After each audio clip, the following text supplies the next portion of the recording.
Assalamualaikum warahmatullahi wabarakatuh. Selamat malam semuanya. Baik, saya coba menjelaskan Niqab Squad.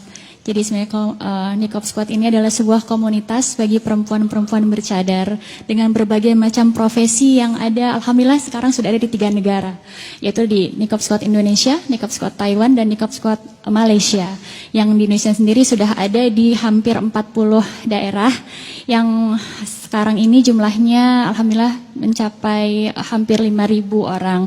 Dan hadir bersama saya pada malam hari ini teman-teman dari Niqab Squad Indonesia dari berbagai macam profesi. Di sebelah saya ada Diana Nurliana, seorang desainer yang mengharumkan nama Indonesia dengan karyanya yang terakhir di Chicago ya.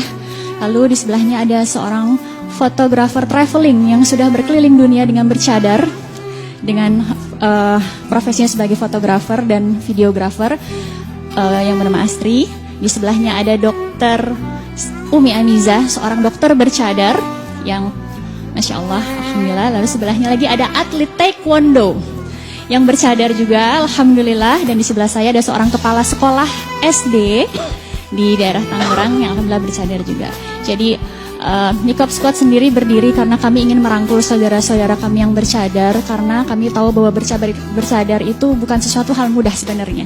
Tidak semua orang menerima kehadiran kami, dan karena berbagai macam penilaian yang ada di masyarakat, sehingga kami mencoba untuk merangkul teman-teman bahwa kalian tidak sendirian, kita bersama-sama ingin mengamalkan sunnah, di mana di sini kami sangat butuh pahala pada dasarnya dengan menggunakan ini. Jadi Niqab Squad sendiri berdiri untuk mempersatukan teman-teman bercadar. Bismillah. Kenapa kami semua bercadar? Karena kami sadar sekali sebagai seorang manusia, kami tidak bisa menjamin 24 jam kami bebas dari dosa. Dan kami semua mengambil hukum cadar ini sebagai sesuatu yang sunnah, yang kalau dilakukan berpahala, kalau tidak dilakukan rugi. Jadi bukan wajib. Bukan wajib. Tapi ada juga di sebagian dari kami, karena ada dua pendapat ya, ada kalau Imam Syafi'i malah mewajibkan gitu. Jadi benar di komunitas Niqab Squad sendiri ada yang mengambil sunnah, ada yang mengambil wajib. Tapi saya ambil yang sunnah ya di sini. Jadi ketika dilakukan berpahala, kalau tidak dilakukan rugi. Dan kami berusaha mengambil kesempatan itu, yang ketika menggunakan cadar, pahala kami mengalir gitu terus. Dan ketika kami misalnya pada suatu hari terjebak dosa, paling tidak pahala kami dengan bercadar ini bisa menutup dosa-dosa kami. Pada dasarnya itu, dan kami sangat mencintai istri-istri Rasulullah SAW, di mana kita tahu bahwa seluruh istri-istri Rasulullah SAW semuanya menggunakan cadar.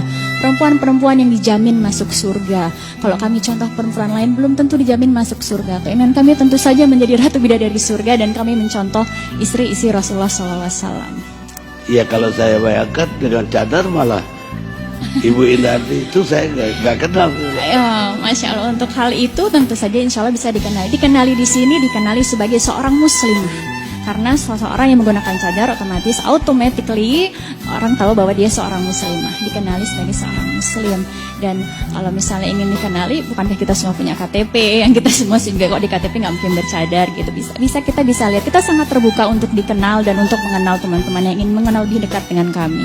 Karena ya bagaimanapun juga perempuan itu, Rasulullah SAW bersabda bahwa wanita itu dimanapun pergi akan tetap kelihatan indah dan setan selalu akan mengikutinya. Maka memang diwajibkan untuk memanjangkan hijabnya, termasuk dalam ini bisa dikatakan ada yang berpendapat bahwa bercadar sebenarnya untuk memang melindungi perempuan sendiri dari hal-hal kejahatan, hal-hal yang membahayakan dirinya. Dan itu banyak dibuktikan oleh kami, terutama teman-teman yang tugas di daerah yang sendirian, apalagi dengan yang misalnya pergi dengan tidak bersama mahramnya, misalnya cadar sangat membantu mereka dari godaan-godaan atau kejahatan-kejahatan yang tidak diinginkan. Tadi katanya salah satu temannya adalah desainer yang sudah mengharumkan nama negara ya Alhamdulillah, insya Allah, di berbagai belahan dunia. Terus desain apa yang dilakukan? Assalamualaikum warahmatullahi wabarakatuh. Perkenalkan, nama saya Diana Nurliana. Kebetulan saya bergerak di bidang fashion untuk modiswear, Pak. Alhamdulillah tahun kemarin brand saya boleh disebutkan? Ya boleh. Karya Indonesia dipilih oleh Badan Ekonomi Kreatif Indonesia untuk memamerkan karyanya di ajang ISNA di Chicago, Amerika Serikat.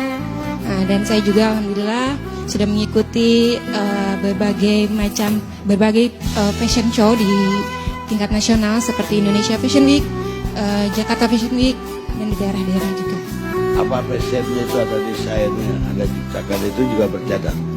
Alhamdulillah saya punya 2 brand. Brand yang pertama Modiswear, dia lebih general, digunakan untuk yang berjilbab ataupun tidak berjilbab. Dan saya juga alhamdulillah sudah mengeluarkan 1 brand niqab yang memang diusulkan untuk memfasilitasi teman-teman yang ingin menggunakan niqab dengan berbagai occasion yang disesuaikan tapi sesuai dengan syariat yang diajarkan oleh agama kami.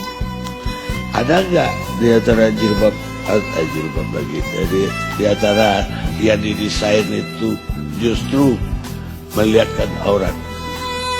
Alhamdulillah enggak ya Bang Karni, karena kan memang baju muslim ya, Jadi memang khusus pakaian muslim? Ya. Bukan pakaian umum? Bukan. Kenapa harus pakai niqab squad? Ya. Masukan apa itu maksudnya? Iya, kenapa ada niqab squad? Sebenarnya nama ini juga banyak dipertanyakan teman-teman yang lain. Kenapa nggak pakai nama yang berbau-bau Arab atau Islami gitu ya? Karena memang tujuan kami ingin lebih bisa dikenal oleh orang-orang yang awam gitu. Dan ini terbukti betapa banyak media-media di luar seperti yang terakhir itu dari New York Times dan media-media yang lain yang memang jadi tertarik untuk meliput kegiatan kami sebagai perempuan bercadar. Jadi ingin lebih secara general dikenal di belahan dunia sebagai wakil dari Indonesia. Karena seperti yang di Taiwan dan di Malaysia tetap base-nya di Indonesia, niqab squad Indonesia. Ya kalau untuk luar saya paham deh. Tapi kalau untuk di Indonesia, saya kira tante saya di kampung nggak ngerti deh squad itu apa. Kenal maka tak sayang, untuk itu kami bersosialisasi tentang niqab squad dari berbagai daerah. Perkenalkan, saya dengan Dr. Sally. Saya bersama suami saat ini mempunyai brand kosmetik. Jadi walaupun dokter bercadar, tapi kami bergerak di bidang kecantikan. Dokter kosmetik dengan nama Dr. Umi Amiza Skincare, dan alhamdulillah tidak ada halangan bagi saya dengan pasien-pasien saya walaupun saya bercadar. Mereka tidak antipati dengan saya. Alhamdulillah mereka tetap menerima saya dengan baik, insya Allah. Begini Bang Hani, saya ngerasa deja vu banget. Jadi saya SMA kelas 1 tuh tahun 90-an. Saat itu saya ingat sekali jilbab itu lagi trending topik karena dilarang di sekolah-sekolah SMA saat itu. Dan saya ingat sekali saya mengalami masa-masa saya ke sekolah buka jilbab, pulang sekolah pakai, bongkar pasang istilahnya. Saya mengalami itu. Tapi Masya Allah, mungkin karena trending topik banyak orang yang ingin mengenal apa itu jilbab, termasuk mungkin lembaga pemerintahan. Alhamdulillah Masya Allah, atas izin Allah, tahun kedua pemerintah mengizinkan pemakaian jilbab mahasiswa ya, siswa berjilbab di sekolah dan lengkap dengan bentuk seragamnya. Pemerintah kasih ini bentuk seragam yang berjilbab, insya Allah. Nah, saya berharap mudah-mudahan saat ini kan topiknya adalah ASN tidak boleh menggunakan cadar. Mudah-mudahan kami mengajak para bapak-bapak ibu terhormat di sini, terutama yang ada di pemerintahan, untuk tolong kenali lagi kami lebih dekat. Karena tentunya tak kenal, tak sayang, ya. Maka tolong ta'aruf dengan kami, datang ke kantor niqab squad, tanya apa kegiatan kami. Ya, dan terus terang seperti yang Pak Guntur Romli tadi sampaikan, Pak, mohon maaf, kami sudah melakukan itu Pak. Kami sudah keliling Indonesia, melakukan kajian. Kami mengutuk keras yang namanya teroris. Mungkin karena kami belum di blow up, belum ada yang belum ada yang merekam ya, mengekspos kami saat ini. Nah, mungkin inilah kesempatannya.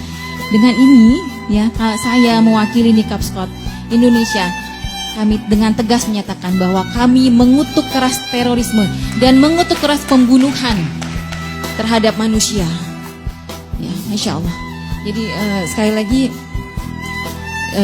kami berharap, mohon sekali pemerintah untuk mengkaji ulang, mengkaji lagi, jadi supaya ada win-win solution antara kami wanita bercadar yang mungkin saat ini mereka berat untuk memilih antara melanjutkan menjadi ASN atau keluar dari ASN karena dilarang menggunakan cadar.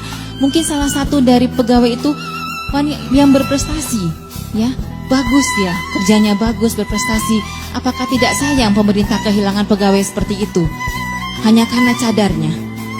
Yang kedua, ya, yang kedua juga mungkin aja salah satu dari kami yang dia seorang single parents, ya, dia menghidupi anaknya dengan gaji yang dia terima dari ASN. Ketika dia harus memilih dia keluar dari ASN, bagaimana kehidupannya dan anak-anaknya? Tolong pikirkan. Jadi sekali lagi kami mohon sekali lagi, kenalilah kami dengan baik. Tak kenal maka tak sayang.